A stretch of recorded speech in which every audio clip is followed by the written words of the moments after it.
Hello friends, मैं स्वागत करता हूं डेली करंट अफेयर्स के इस सेशन में, जहां आप लोग को 19 जनवरी 2025 का करंट अफेयर्स पूरा बताया जाएगा। तो आप सब सेशन लास्ट तक देखिएगा, कई सारे जो है इंपॉर्टेंट क्वेश्चन आपको जो है बताए जाएंगे। ये सब महत्वपूर्ण टॉपिक आपका जो है पूरा बताया जाएगा। हर करंट अफेयर्स आपका स्टैटिक के जीके के माध्यम से और मैपिंग के माध्यम से जो है बताया जाएगा। आज से हम आज आप लोगों को जो है 5 क्वेश्चन जो है वन लाइनर फॉर्म में जो है बताएंगे, जो महत्वपूर्ण है, और उसके बाद जो जिससे बहुत ज्यादा वो नहीं है, मतलब उसमें लंबा क्वेश्चन नहीं बन सकता है, तो उसको वन लाइनर फॉर्म में हम आपको कवर करेंगे। तो इसको भी आप जो है देखा करिए। बीच में इसको हम डाले हैं, अगर आप कहेंगे तो आगे या इसको पीछे कर देंगे, नहीं बीच में चलने देंगे। तो आप बताइएगा जैसा आप लोग को लगेगा। तो कह रहा है क्वेश्चन पहला, क्यूएस फ्यूचर स्किल्स इंडेक्स 2025 में जो है भारत की ओवरऑल रैंकिंग जो है क्या है। तो आपको बताना है ओवरऑल रैंकिंग भारत की क्या है। तो सही विकल्प आपका है 8, 16, 25, 32। सही उत्तर आपका रहेगा ओवरऑल रैंकिंग भारत की जो है समग्र रैंकिंग 25 है। तो ये पहली बार ये रैंकिंग जारी किया गया है, इसके कारण से ये जो है महत्वपूर्ण है। तो क्यूएस फ्यूचर स्किल्स इंडेक्स 2025 में भारत की रैंक 25 है, याद रखना है। जारीकर्ता कौन है? तो क्यूएस है, यानी कि क्यूस कोएरेली सिम्बॉट्स एक कंपनी है लंदन बेस्ड, तो उसके द्वारा ये जो है जारी किया गया है। पहला संस्करण है, आपको हम बता ही दिए। इस इंडेक्स में जो है भारत को सबसे तैयार नौकरी बाजारों में जो है 99 दशमलव, सॉरी 1 मिनट, ये देखिए, हाँ 99.1 स्कोर के साथ जो है दूसरे स्थान पे रखा गया है। वहीं पहले स्थान पे जो है इसको यूएसए को रखा गया है, और दूसरे पे भारत को, तीसरे पे किसको रखा गया है? मैक्सिको को रखा गया है। तो ये आपको ध्यान रखना है। क्वेश्चन इंपॉर्टेंट है, पहली बार जारी किया गया और भारत की रैंकिंग भी अच्छी है, दूसरे स्थान पे रखा गया है। तो इस मामले में इंडेक्स में जो है ये सबसे तैयार नौकरी बाजारों की सूची में जो है, और इस इंडेक्स के जो है ओवरऑल रैंकिंग में, समग्र रैंकिंग में आपको 25, भारत को जो है 25वें रैंक पे आपको बता ही दिए भारत है। भारत जो है स्किल फिट श्रेणी में जो 37वें स्थान पे, एकेडमिक रेडीनेस श्रेणी में जो 26वें स्थान पे, तथा आर्थिक बदलाव श्रेणी में जो है 40वें स्थान पर है। तो ये भी आपको ध्यान रखना, ये आपका इंपॉर्टेंट हो जाता है। अगला क्वेश्चन देखिएगा, क्वेश्चन इंपॉर्टेंट है, क्वेश्चन कई बार पूछा भी जा चुका है सियाचिन ग्लेशियर के बारे में। तो चर्चा में रहा जो है सियाचिन ग्लेशियर जो है किस पर्वत श्रृंखला में जो है स्थित है। तो ये क्यों चर्चा में है, अभी ये भी आपको बता देते हैं। पहले बताइए किस ये पर्वत श्रृंखला में स्थित है, कई बार क्वेश्चन ज्योग्राफी के अंतर्गत पूछा गया है। तो विकल्प में है काराकोरम रेंज, लद्दाख, जास्कर, पीर पंजाल। सही उत्तर आपका रहेगा काराकोरम रेंज में जो है सियाचिन ग्लेशियर स्थित है।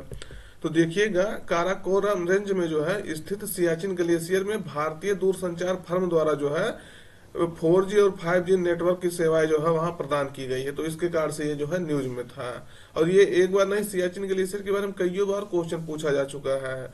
यह एक पाडमोंड ग्लेशियर है, जो तीसरे ध्रुव यानी थर्ड पोल का हिस्सा है। आप देखते होंगे, एक उत्तरी ध्रुव होता है, एक दक्षिणी ध्रुव, इसको जो है थर्ड पोल का हिस्सा माना जाता है। तो ये भी आपको ध्यान रखना है, तीसरे ध्रुव का हिस्सा माना जाता है, जिसमें जो है विशाल मीठे पानी के जो है भंडार है। ये अगर देखेंगे तो ये ध्रुव के बाद जो सबसे बड़े ग्लेशियरों में से एक है। भारत ने जो है 1984 में जो है ऑपरेशन मेघदूत के तहत जो है इस पर नियंत्रण किया था, मतलब इस पे सियाचिन ग्लेशियर पर जो है अपना कब्जा किया था। तो ये भी आप याद रखना है, 1984 में इसको जो है कब्जा किया गया था। तो याद रखना है कब किया गया था, 1984 में कौन सा ऑपरेशन चलाया गया? ऑपरेशन मेघदूत चलाया गया था इस पे कब्जा करने के लिए। अब इसका लोकेशन भी जानना आपको जरूरी हो जाता है। ये देखिएगा, आपका जम्मू कश्मीर लद्दाख का मैप है। यहाँ आपको सक्षम घाटी जो है मिलेगा, सक्षम वैली, उसके ऊपर जो देखेंगे तो सियाचिन ग्लेशियर है। तो याद रखना है, ये इंडिया द्वारा जो है इसको कब्जा किया गया है। ये है यहाँ आपका सियाचिन ग्लेशियर। तो इसको आपको ध्यान रखना है, ये क्वेश्चन आपका इंपॉर्टेंट हो जाता है। और एक मैप देखिएगा, यहाँ है ट्रांस काराकोरम रेंज में, देखिएगा काराकोरम रेंज में ये सियाचिन ग्लेशियर स्थित है। तो ये लद्दाख वाले क्षेत्र में, और ये जो है आपका पहले वाला मैप है, जो भारत जो जब ये जम्मू कश्मीर का बंटवारा नहीं हुआ था तब लेकिन ये जो है अभी आपका सियाचिन ग्लेशियर, आपको मेन उद्देश्य क्या है? लोकेशन उसका देखना। तो ये काराकोरम रेंज का जो है पार्ट है। देखिएगा, काराकोरम रेंज, लद्दाख रेंज, और उसके बाद जास्कर और पीर पंजाल और फिर शिवालिक, ऐसे जो है आपका उत्तर से दक्षिण क्रम में ये भी आता है। ये भी आपका सीरीज पूछा गया है, उत्तर से दक्षिण क्रम में जो है लगाइए, तो आपको कई बार जो है इसका श्रेणी चेंज कर दिया जाता है। तो आपको ऐसे याद रखना ये कौन कौन से श्रेणी है, मतलब रेंज है, माउंटेन रेंज है। तो काराकोरम, लद्दाख, जास्कर, पीर पंजाल, उसके बाद जो है शिवालिक। तो आपको ऐसे ही भी याद रखते हैं, कल जेपी, कल जेपी, और उसके बाद ये कुछ करके याद कर लीजिए शिवालिक। तो शिवालिक जो है आप जानते हैं सबसे नीचे होता है, सबसे नीचे मतलब दक्षिण में। किस राज्य सरकार ने जो है फिनटेक हब स्थापित करने के लिए जो है सिंगापुर के साथ जो है समझौता किया है? तो आपको बताना है किस सिंगापुर के, क्योंकि जो है अभी आप देखे होंगे सिंगापुर के जो प्रेसिडेंट थे वो भारत की यात्रा पर आए थे, तो उनके द्वारा जो है किस राज्य सरकार द्वारा वो सिंगापुर के साथ फिनटेक हब स्थापित करने के लिए समझौता किया गया है? तो सही उत्तर आपका रहेगा उड़ीसा सरकार द्वारा ये इसका जो है समझौता किया गया है। तो इसका डिटेल्स देखिएगा, उड़ीसा सरकार ने जो है सिंगापुर के साथ जो है राज्य में फिनटेक हब स्थापित करने के लिए जो है समझौता ज्ञापन पर हस्ताक्षर किया है। और आपको बताया ना 14 से लेकर के 18 जनवरी तक थरमन शानमुगारत्नम जो वहां के राष्ट्रपति हैं सिंगापुर के, वो भारत की यात्रा पर आए थे। तो अभी आज 19 से कल तक ये भारत की यात्रा पर थे। तो इसको याद रखना, ये पिछले एक दशक में जो है किसी सिंगापुर राष्ट्रपति द्वारा भारत की प्रथम यात्रा होगी। बहुत दिन से सिंगापुर का कोई राष्ट्रपति भारत नहीं आया था। तो दोस्त, जानकारी अगर अच्छी लग रही हो तो चैनल को सब्सक्राइब करिएगा और अपने मित्रों तक इसको शेयर करिएगा। अब हम आप लोग को जो है एक क्वेश्चन के बाद बीच में जो है ये वन लाइनर फैक्ट बताता हूँ, 5 क्वेश्चन का डाला हूँ और पर डे ऐसे डाला करूंगा जो मतलब आपके एग्जाम के लिए इम्पोर्टेंट रहेगा। एक क्वेश्चन इसको देख लीजिए तब बताता हूँ। देखिएगा, कह रहा 11 से 17 जनवरी 2025 तक जो है राष्ट्रीय सड़क सुरक्षा सप्ताह यानी नेशनल रोड सेफ्टी वीक जो है मनाया गया। तो इसका थीम क्या रखा गया था? तो अभी इसका कल नहीं परसों इसका मना करके जो है मनाया गया परसों तक। तो ये इसका थीम क्या था? विकल्प में है सड़क सुरक्षा जीवन रक्षा, सड़क सुरक्षा हीरो बने, सड़क सुरक्षित परिवार सुरक्षित, सड़क सुरक्षा देश सुरक्षा। तो इसका थीम क्या था? तो सही उत्तर आपका रहेगा बी, सड़क सुरक्षा हीरो बने, यानी बी ए रोड सेफ्टी हीरो। तो बी ए रोड सेफ्टी हीरो यानी सड़क सुरक्षा हीरो बने, इसका थीम था। इस थीम के तहत जो है 11 से लेकर के 17 जनवरी 2025 तक जो है उसको स्थापित जो है मनाया गया। और ये 1989 से जो है इसको मनाया जाता है सड़क सुरक्षा सप्ताह। तो याद रखना कौन इसको मनाता है? तो सड़क परिवहन और राजमार्ग मंत्रालय इसको मनाता है। वर्तमान में नितिन गडकरी इसके मंत्री हैं, आप सब जानते होंगे, क्योंकि काफी काम के लिए इनके जो है काफी तारीफ होती है। उद्देश्य क्या है मनाने का? तो उद्देश्य आपको पता चल गया होगा। अगर सड़क सुरक्षा सप्ताह मनाया जा रहा तो यानी सड़क पे जो है ऐसा तो मनाया नहीं जाएगा कि सड़क पे जो है गाड़ी हाथ छोड़कर गाड़ी चलाइए, इसलिए इसको मनाया जाएगा। क्योंकि देखते होंगे तेज स्पीड से गाड़ी चलाइए कि हाँ अनकंट्रोल रहे, शराब पी के गाड़ी चलाइए ये अनकंट्रोल रहे, मतलब जिससे जो है एक्सीडेंट हो, तो इसलिए तो मनाया नहीं जाएगा। आपको पता होगा कि उसको जो है सड़क सुरक्षा के प्रति जागरूकता बढ़ाने के लिए और दुर्घटना को कम करने के लिए इसका इस उद्देश्य से इसको मनाया जाता है। आप लोग जो है अंडर कंट्रोल गाड़ी चलाइए, क्योंकि स्पीड जो है बहुत मायने रखती है। उसके बाद कभी अल्कोहल लेकर गाड़ी मत चलाना। उसके बाद बहुत लोग होते हैं बाइक वगैरह हाथ छोड़ करके जो है बाइक चलाते हैं, क्योंकि हमारे सामने से कई बार ऐसे लोग क्रॉस होते हैं या ऐसे लोग जो है मिलते हैं। हम तो पहले वहां से चुप किनारे हो जाता हूँ। अब देखिएगा, कह रहा है कि अब वन लाइनर क्वेश्चन आपको बता रहे हैं, इसको आपको ध्यान से देखना है क्योंकि इंपॉर्टेंट हो जाता है। कह रहा है 76वें गणतंत्र दिवस पर जो है मुख्य अतिथि कौन होंगे? तो आपको ये सही उत्तर लगाना है किसके?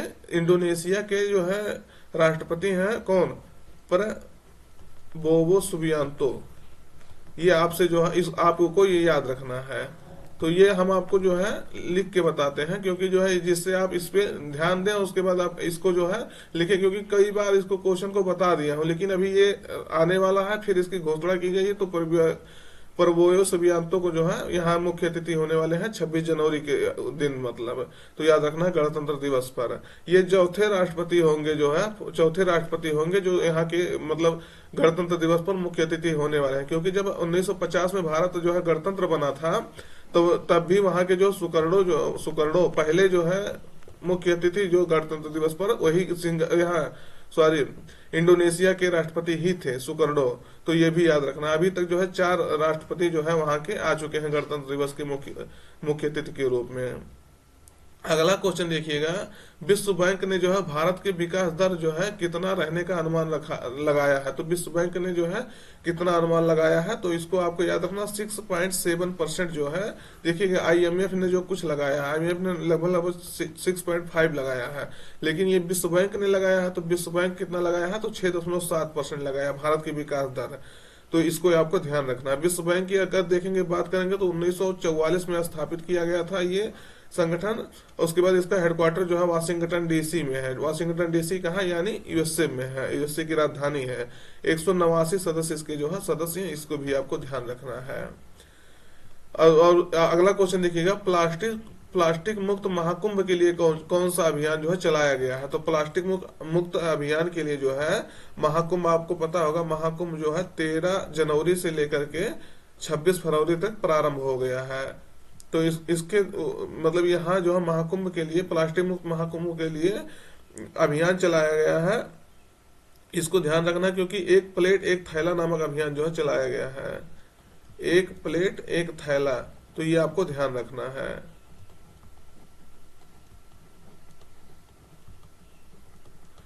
क्वेश्चन इंपॉर्टेंट है, और इसको जो है यूनेस्को द्वारा 2017 में जो है मानवता की जो है अमूर्त सांस्कृतिक विरासत सूची में शामिल किया गया है। ये आपको कई बार इसको बता चुके हैं। आपको जब 13 तारीख को जो कुंभ शुरू हुआ था इसके बारे में पूरा डिटेल्स में आपको बताए थे। आपको बताना कहाँ कहाँ जो है महाकुंभ लगता है या कुंभ लगता है, और किस नदी के तट पे लगता है, क्योंकि पूरे इंडिया में 4 जगह महाकुंभ लगता है, उसमें से प्रयागराज एक है।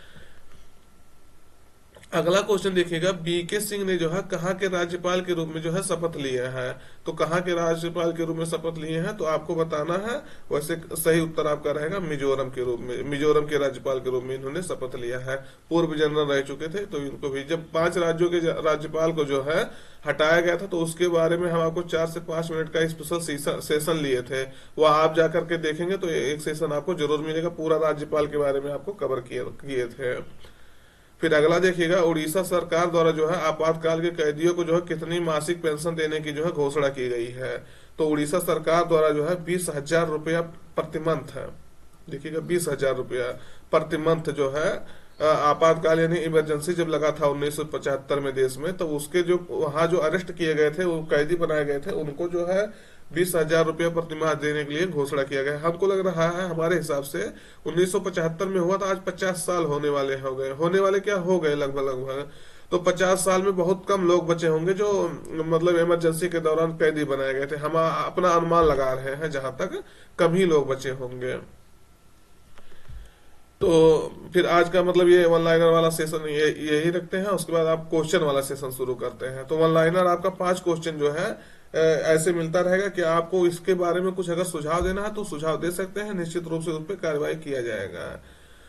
और हम सोच रहे हैं कि अगर आप चाहेंगे तो आगे इसको कर दिया जाएगा या पीछे कर दिया जाएगा, तो इसको भी आप बताना। अगला क्वेश्चन देखिएगा, भारत की 6वीं खगोलीय वेधशाला है यानी एस्ट्रोनॉमिकल ऑब्जर्वेटरी की स्थापना जो है कहाँ की गई है। तो विकल्प में है नीलगिरी पर्वत तमिलनाडु, शेषाचलम पहाड़ी आंध्र प्रदेश, पंचेत हिल मतलब पंचेत पहाड़ी पुरुलिया वेस्ट बंगाल, खासी पहाड़ी मेघालय। तो कहाँ किया गया है, तो ये पूर्वी भारत का पहला है, तो इसको भी आपको याद रखना है। तो पंचेत पहाड़ी पुरुलिया में जो है इसका मतलब उद्घाटन किया गया, इसकी स्थापना की गई है। तो पंचेत पहाड़ी पुरुलिया पश्चिम बंगाल में भारत की 6वीं और पूर्वी भारत की जो है पहली खगोलीय वेधशाला का जो है उद्घाटन किया गया है। इस खगोलीय वेधशाला का नाम रखा गया सत्येंद्र नाथ बोस खगोलीय वेधशाला। तो इसको आपको ध्यान रखना है। तो ये देखिएगा भारत की जो है भारत की अन्य 5 खगोलीय वेधशाला, जैसे एक ये हो गया पंचेत पहाड़ी पुरुलिया जिसका नाम सत्येंद्र नाथ बोस खगोलीय वेधशाला रखा गया, और भारत के अन्य 5 खगोलीय जो है वेधशालाएं देखेंगे तो लद्दाख हो गया, नैनीताल हो गया, माउंट आबी। देखिए लद्दाख तो आप जान ही रहे हैं, नैनीताल आपका उत्तराखंड में है, माउंट आबी आपका आबू जो है आपका राजस्थान में है, माउंट आबू चोटी आप सुने होंगे। उसके बाद गिरवानी पहाड़ी पुणे ये आपका है, उसके बाद कावालूर तमिलनाडु में। तो ये 5 आपके अन्य खगोलीय वेधशालाएं हैं। खगोलीय वेधशालाओं के बारे में आप जानते होंगे, रिसर्च के काम आता है, स्पेस वगैरह के।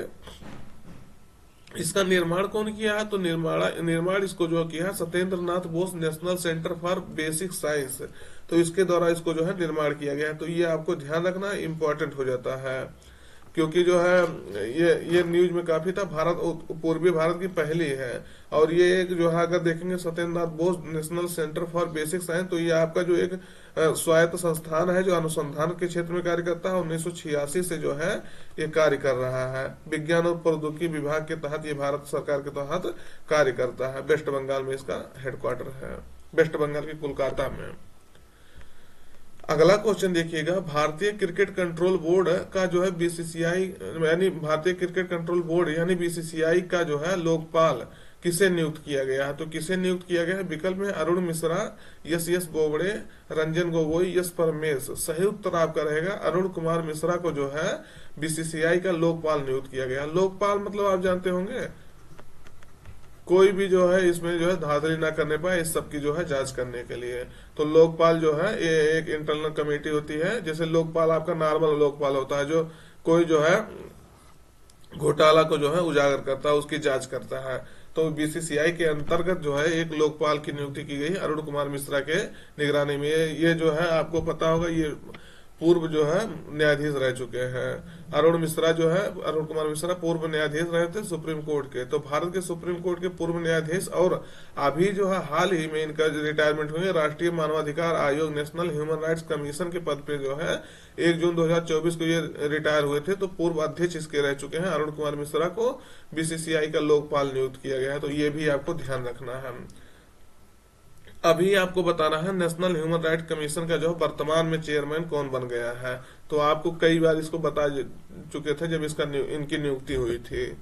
तो ये अरुण कुमार मिश्रा है जो बीसीसीआई के लोकपाल बने हैं, तो ध्यान रखना है। अगला है देखिएगा, आईसीसी अंडर 19 महिला T20 विश्व कप 2025 का आयोजन जो है किस देश में हो रहा है? तो विकल्प में है देखिएगा, अंडर 19 मतलब 19 साल से कम के जो है महिलाएं इसमें खेल रही हैं। तो विकल्प में है यूएई, मलेशिया, भारत, श्रीलंका। सही उत्तर आपका रहेगा मलेशिया में इसका जो है आयोजन हो रहा है, शुरू हो गया है।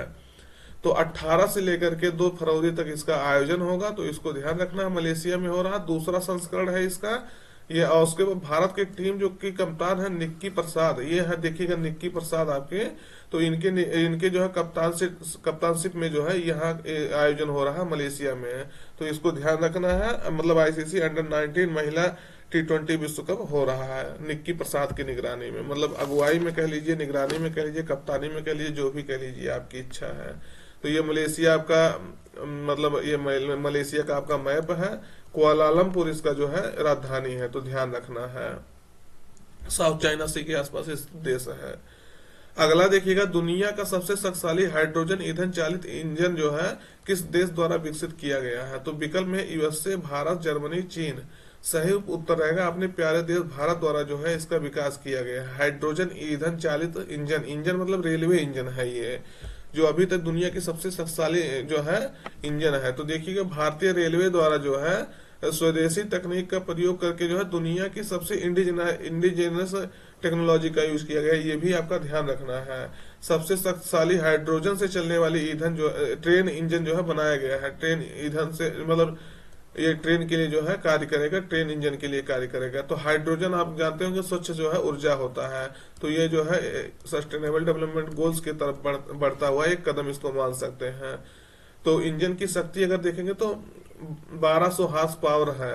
आप देखिएगा अन्य देशों के पास जो है 500 से 600 हार्स पावर का जो है इंजनों से कहीं अधिक ताकतवर है ये। लेकिन ये देखिए अगर मतलब अन्य देश के जो ट्रेन चल रही है हाइड्रोजन से, उसमें जो है अगर 500 से 600 हार्स पावर का इंजन लगा और ये 1200 हार्स पावर का इंजन लगा है, तो निश्चित रूप से लगभग क्या पूरा दुगना का फर्क है। तो देखिएगा कितना जो है पावरफुल होगा ये इंजन है। अभी तक केवल 4 देश ऐसे हैं जहां से होगा, जर्मनी हो गया, फ्रांस हो गया, स्वीडन हो गया और चीन हो गया, जिनके पास जो है हाइड्रोजन चालित ट्रेनें हैं या हाइड्रोजन चालित इंजन है, जिनकी क्षमता जो लगभग देखेंगे तो 500 से 600 हार्स पावर का है। तो ये आपको ध्यान रखना है। अगला क्वेश्चन देखिएगा, क्वेश्चन ये भी इंपॉर्टेंट है। किस संगठन द्वारा जो है वैश्विक साइबर सुरक्षा आउटलुक जो है यानी ग्लोबल साइबर सिक्योरिटी आउटलुक 2025 जारी किया गया है? तो विकल्प में है विश्व आर्थिक मंच, विश्व बैंक, अंतर्राष्ट्रीय मुद्रा कोष, यूएनडीपी। सही उत्तर आपका रहेगा विश्व आर्थिक मंच द्वारा इसको जो है घोषित किया गया है, इस मतलब जारी किया गया है वर्ल्ड इकोनॉमिक फोरम द्वारा। तो WEF कहा जाता है, तो इसको ध्यान रखना है। अब इसके बारे में डिटेल देख लीजिए। तो विश्व आर्थिक मंच जो है वर्ल्ड इकोनॉमिक फोरम है, ये इसके द्वारा जारी किया गया है वैश्विक साइबर सुरक्षा आउटलुक 2025 है। ये खाली इसके द्वारा नहीं, विश्व आर्थिक मंच और उसका एक सहयोगी संगठन है एक्सेसर, एसेंसर जिसको कहते हैं, एसेंसर के लिए ज्यादा सही है, ने मिलकर के 16 जनवरी 2025 को इस रिपोर्ट को जारी किया है। रिपोर्ट में बहुत कुछ वैसे रैंक नहीं दिया जाता, रिपोर्ट में ये बताया जाता है कि जो महत्वपूर्ण इंफ्रास्ट्रक्चर है और संरचना है उस पर जो है कितने साइबर खतरे जो है मतलब कितने साइबर खतरों से वो जो है निपट रहा है, कितने साइबर हमले उस पर हो रहे हैं। तो इस सब के मामले में जो है इस जानकारी देता है। तो याद रखना विश्व आर्थिक मंच और एसेंसर द्वारा जो है मिलकर जारी किया जाता है, क्योंकि डायरेक्टली ऐसे क्वेश्चन पूछा जाता है। वर्ल्ड इकोनॉमिक फोरम के बारे में जानिएगा। वर्ल्ड इकोनॉमिक फोरम जिसे विश्व आर्थिक मंच कहते हैं 1971 में स्थापित किया गया था। हेडक्वार्टर इसका जेनेवा में है। और इसके रिपोर्ट देखेंगे आप तो वैश्विक, ये देखिएगा थोड़ा सा, वैश्विक जो है प्रतिस्पर्धा report, global competitiveness index, global gender gap report, global human capital report, global risk report, ये सब इसके जो है रिपोर्ट जारी किया जाता है। तो ये आपका डायरेक्टली पूछा जा सकता है कि वैश्विक प्रतिस्पर्धा report, global gender gap report, global human capital report या ग्लोबल रिस्क रिपोर्ट किसके द्वारा जारी किया जाता है। तो वर्ल्ड इकोनॉमिक फोरम द्वारा जो है जारी किया जाता है, जो 1971 में स्थापित एक संस्था है। तो सेशन कैसा है कमेंट करके जरूर बताइएगा। क्या जो 5 क्वेश्चन आपको जो है ऑनलाइनर फॉर्म में डाला गया उसका डिटेल्स बताएगा, क्या वो सही है आपको, तो आपको उसके बारे में बताना है। फिर उसको हम कंटिन्यू करते हैं, और या तो आगे या तो पीछे जैसा कहेंगे आप लोग, अगर कोई बताएंगे तो निश्चित रूप से उसको उस प्रकार की, अगर नहीं तो हम फिर बीच में उसको बीच में रख के डिस्कशन करेंगे। तो आज का सेशन यही तय रखते हैं। Thank you.